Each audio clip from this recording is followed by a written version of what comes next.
Thank you very much. That's a very warm welcome. You know, President Trump understands that the world is dangerous and that it takes an enormous effort to defeat anti-American and anti-freedom forces around the world.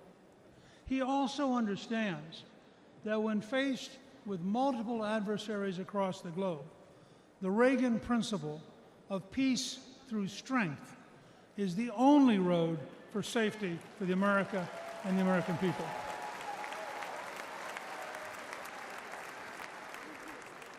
The contrast between President Trump's realistic policy of resolute strength in a dangerous world and President Biden's policies of appeasement, weakness, and self-delusion may be the biggest difference between the Make America Great Again movement and the Make America Weak ideology of the left.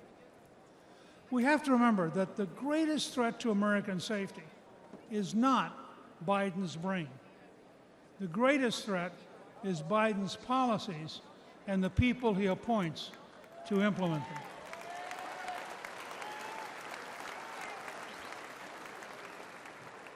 He is working towards appeasement when the world today is incredibly dangerous.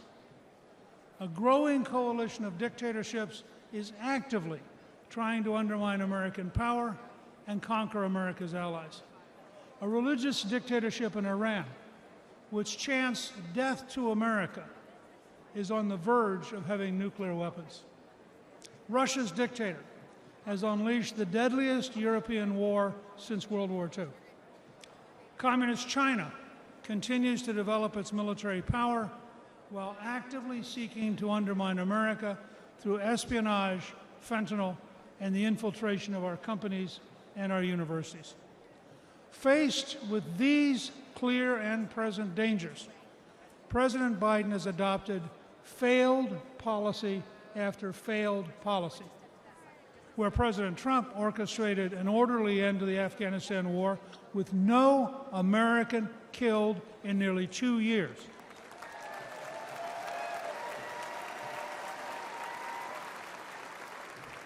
Biden ordered a chaotic, panic-filled withdrawal that left 13 American troops and hundreds of Afghans dead. Where President Trump insisted on keeping Bagram Air Base, which is located within 1 hour of the Chinese nuclear facilities, President Biden gave it to the Taliban, who are now allied with Communist China. Where President Trump brokered the Abraham Accords and was moving the Middle East toward peace and cooperation, President Biden's weakness and confusion led to a terrible Hamas assault, killing more than 1,200 innocent people in Israel. Under Trump, we achieved peace through strength. Under Biden, we have war, suffering, death, and a world teetering on the edge of World War III. Like Prime Minister Winston Churchill and President Abraham Lincoln, President Trump understands that only a firm, courageous policy of strength will work in a dangerous world. The message for this November is clear.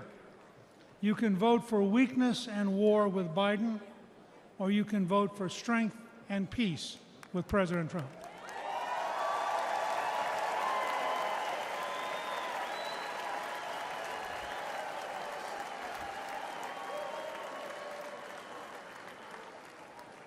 Let's dedicate ourselves to making America safe, strong, and proud again with President Trump. Thank you very much.